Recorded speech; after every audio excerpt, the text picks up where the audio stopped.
E aí, aqui é o Prometeia e hoje a gente vai falar por 30 minutos sobre efeito Mandela. É uma abertura legal, hein?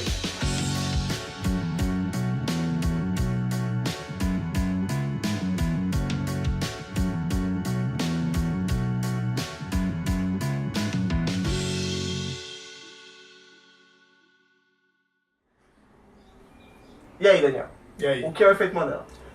O efeito Mandela é uma teoria criada pela Fiona Broome, que era uma pesquisadora de fenômenos sobrenaturais, quando ela percebeu em determinado momento que ela acreditava que o Nelson Mandela havia morrido nos anos 80 dentro de uma prisão na África do Sul. Só que em 2010, na época que ela estava discutindo esse assunto, ela descobriu que ele ainda estava vivo. Aí tudo bem, tem gente que acredita que gente morreu e não é verdade. O interessante é que ela observou que diversas outras pessoas que ela conhecia e conversou também se lembravam dessa mesma história, que havia notícias, que havia... se lembraram dessa mesma história de que havia notícias, de que havia essa informação de que o Nelson Mandela havia morrido, que isso tinha sido divulgado na mídia. E ela começou a achar isso estranho, porque tantas pessoas acreditavam na mesma informação falsa e não havia nada a respeito disso em nenhum veículo de comunicação. E o lance dela ter criado essa teoria, pelo que eu me lembro, não foi pelo fato dela achar uma coisa que era diferente da realidade, porque vale lembrar que na década de 80 nem todo mundo tinha internet. O negócio é que ela jurava ter lido uma matéria no jornal. E todas as pessoas com quem ela conversava também disseram, não, eu li no jornal que o Nelson Mandela morreu, eu lembro da edição e tal. E daí o lance de um efeito e não uma simples falha na memória ou a implantação de memórias falsas, como os críticos tentam explicar. E o interessante é que tem vários outros casos, situações em que se acreditou em determinadas coisas em massa e as pessoas não acreditavam do tipo ter visto uma pegadinha de primeiro de abril na internet ou de ter ouvido falar de algum amigo e ficado enganado, mas eram grande quantidade de pessoas em lugares diferentes do mundo ou pessoas de várias partes de um mesmo país que acreditavam no fato que simplesmente nunca ocorreu. Um dos exemplos mais emblemáticos é que as pessoas afirmam terem visto um filme, naquela época que, na década de 90, era comum a Disney fazer vários filmes para criança, não necessariamente em animação. E tinha um comediante chamado Simba, que ele fazia alguns filmes nesse modelo, as pessoas afirmam ter visto um filme chamado Shazam, em que ele era um gênio da lâmpada e ele encontrava com duas crianças. E assim, na mesma época que as pessoas afirmam ter visto esse filme, saiu um filme protagonizado pelo jogador de basquete Shaquille O'Neal. E o nome do filme é Kazan. E é legal porque o pôster, que as pessoas, não, o pôster era desse jeito e tal, o pôster do Kazan é exatamente da forma como eles descrevem. Só que as pessoas dizem que não, que tem até no Reddit várias pessoas revoltadas dizendo que não acreditam mais nela. Inclusive no Reddit tem muitas threads, né, os posts comentados com fóruns a respeito do efeito Mandela, inclusive sobre esse filme do Shazam. E várias pessoas afirmam que assistiram o filme com o comediante Simba. E o próprio Simba teve que ir a público para dizer que esse filme não existe, que ele nunca estrelou nenhum filme assim, que não existe esse filme Shazam, mas as pessoas juram que assistiram, falam de cenas que existem no filme que não existem no filme do Shaquille O'Neal. E apesar do filme ser no mesmo ano e tudo mais, é muito estranho o fato de muitas pessoas em várias partes diferentes do mundo que não se conhecem acreditarem que o filme era protagonizado por uma mesma pessoa, pensarem em cenas que acontecem da mesma forma, sem nenhum motivo aparente, sem nada em comum para levar esse pensamento. Isso se popularizou de tal maneira que as pessoas iam entrevistar o Simba e perguntavam, ei, aquele teu filme lá? E ele ficou muito chateado com isso já, ele já foi nas redes sociais dizer que isso não existia e surgiu duas derivações disso daí. Não teve um 1º de abril e que o Simba, junto com a empresa aí, para fazer uma brincadeira, ele gravou um comercial que seria como se fosse o filme perdido lá. Aí tem os efeitos do VHS passando, aqueles erros na tela, as distorções. E eles gravam de acordo com a descrição da cena que o pessoal fazia. Só que foi uma brincadeira de 1º de abril, as pessoas dizem que não, embora tenham feito conforme a descrição, era diferente. Eu lembro da cena original, não era assim. E também ele disse, né, que não, na verdade as pessoas estão tendo essa impressão porque elas lembram de uma abertura de um programa que eu fiz lá na década de 90 e pouco, quase nos anos 2000, em que eu me vestia como o navegante, o marinheiro Simba, que é lá da lenda de Simba. Ele se vestia assim para apresentar um programa e as pessoas dizem que, pelo fato dele usar o chapéuzinho, assimilaram aquilo, criaram uma falsa memória dele ser um gênio. Mas o filme, na verdade, nunca teria existido. E tem muitas teorias sobre o efeito Mandela ser fruto de falsas memórias coletivas, né? Mas ainda assim, tem muita gente que discute e diz que isso é um absurdo por conta da quantidade de similaridades que existem entre pessoas diferentes que acreditam nessas coisas. E a cultura pop tem vários outros exemplos de efeito Mandela, né? Tem um episódio de Star Trek, por exemplo, que várias pessoas dizem que ocorreu, que também nunca existiu, nunca foi ao ar, nem nada desse tipo. E tem o famoso caso do Dragon Ball Z, que a gente vai falar mais tarde, né? Esse daí a gente fala mais tarde.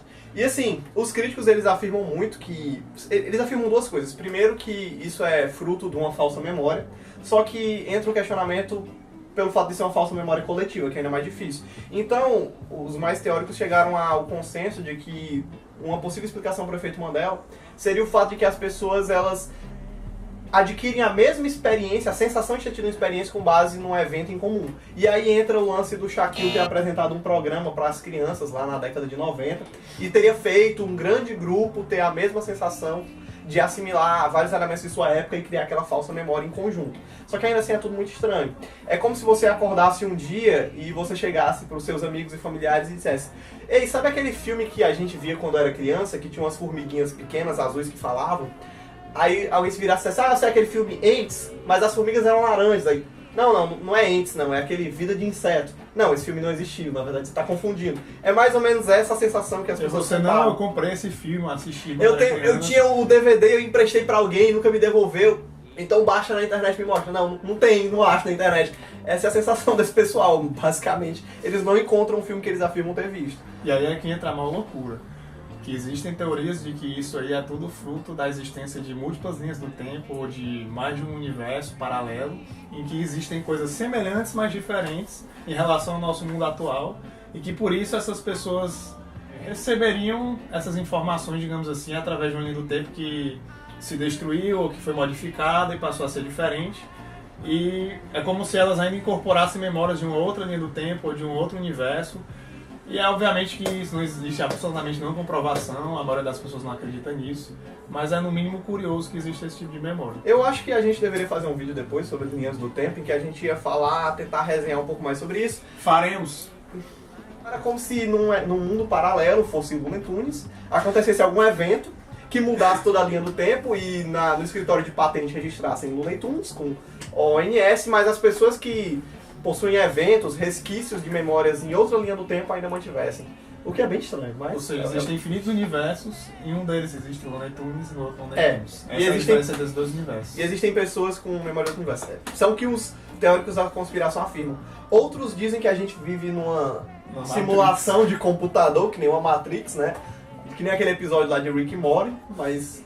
Também isso aí é difícil de provar alguma coisa dessa. Não, eu tenho um artigo super interessante que saiu no mês passado, a revista mais confiável do mundo, falando sobre o efeito Mandela, inclusive, falando de várias memórias, inclusive fala muito desse caso do Shazam, e fala que existe essa teoria mesmo que a gente vive dentro de uma Matrix, que as máquinas nos criaram, ou então que as máquinas nos dominaram, e as máquinas cometeram erros de deixar as coisas escritas de um jeito diferente como a gente e nós somos fruto de experiências de computação, de experiências com a nossa mente, que às vezes dá erro e eles modificam a realidade, a gente percebe alguns detalhes que são modificados, ou então algumas coisas que vêm do mundo real, igualzinho o Neo no filme do Matrix. Só que diferente de uma sociedade em que nós somos dominados, em que nós somos escravizados e postos lá para viver uma ficção, na nossa Matrix a diferença é que nós temos Looney Tunes com PAON. Exatamente. E outros exemplos, tipo, tem uns, de primeiro eu era muito cético com isso aí, quando eu fui pesquisar a respeito. Isso é besteira, isso é claramente uma memória coletiva. É estranho, mas não justifica. Como, por exemplo, as pessoas lembrarem do Kit Kat, tendo hífen ou não tendo hífen. Eu nem lembro qual deles é o da realidade. Mas eu sei que, se hipoteticamente ele não tem hífen, as pessoas lembram do Kit Kat tendo hífen. Tem o caso do jogo Monopoly também, né? O do jogo Monopoly é curioso, porque esse foi o que me fez acreditar no efeito Mandela. Tipo assim, quando eu vi... Eita, pera, calma.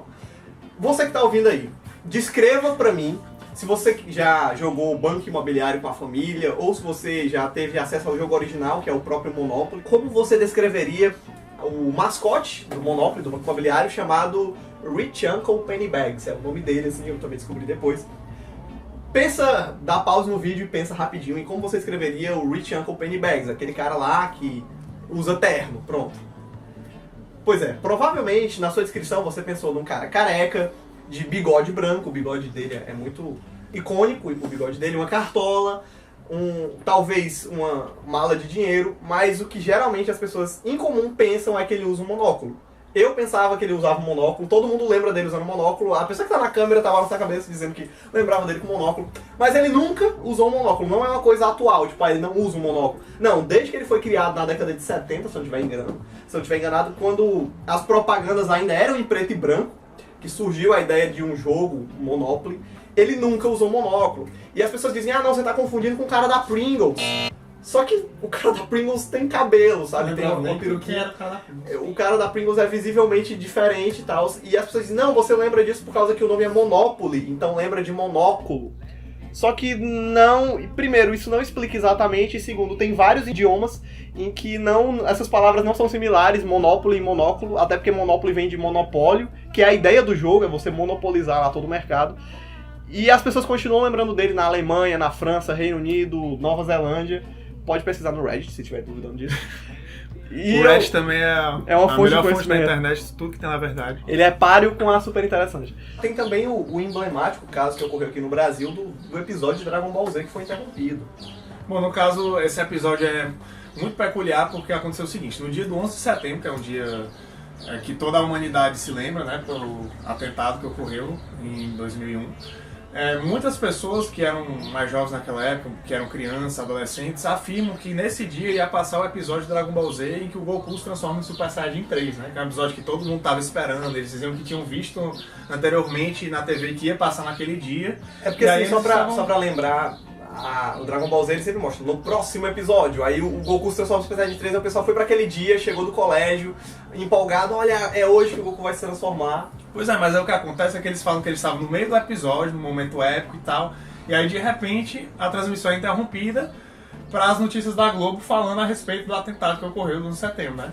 E aí o mais interessante é o seguinte, muita gente fala que estava vendo esse episódio no momento que foi interrompido, sendo que a própria Globo foi depois atrás da programação daquela época, do que estava em cartaz. Eu li um artigo há mais de um ano que era justamente, foram atrás dessa história aí, porque essa história é recorrente nas redes sociais, e conseguiram a programação da Globo naquela data, e era como se, eu não lembro os números exatos, mas o episódio em que o Goku se transformasse em Super Saiyajin 3 fosse o episódio 247 e estava exibindo naquele dia do 11 de setembro 211.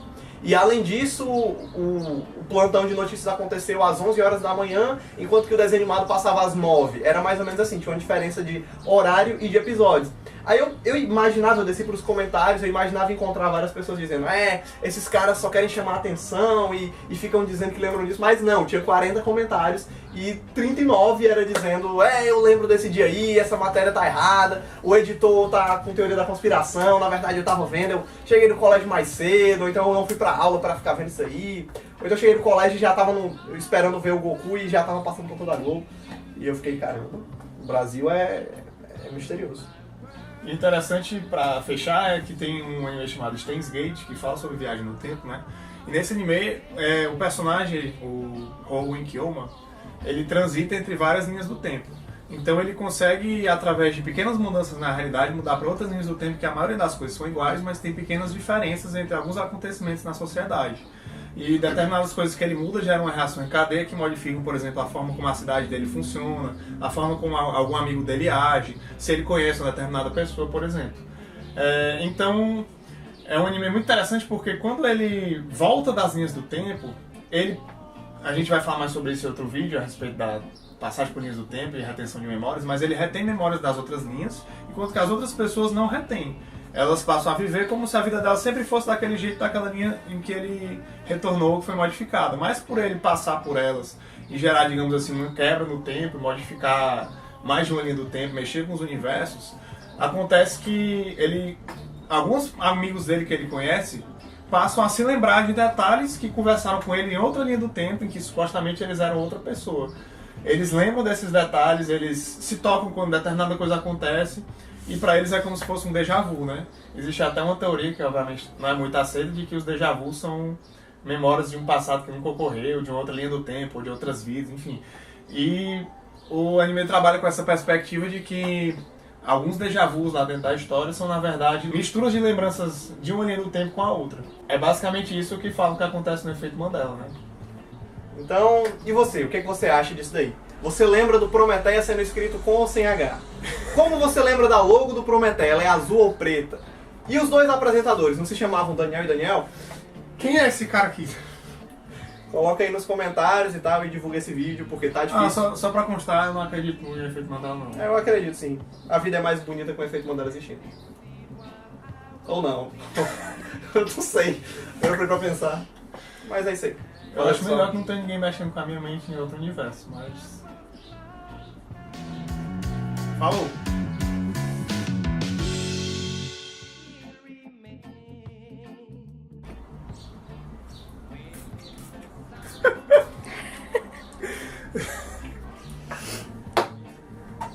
Eu tenho isso aqui, fazendo marketing. A Pimel. Patrocinador. E aí? Meu cabelo tá penteado. Dá pra saber que sou eu? Claro.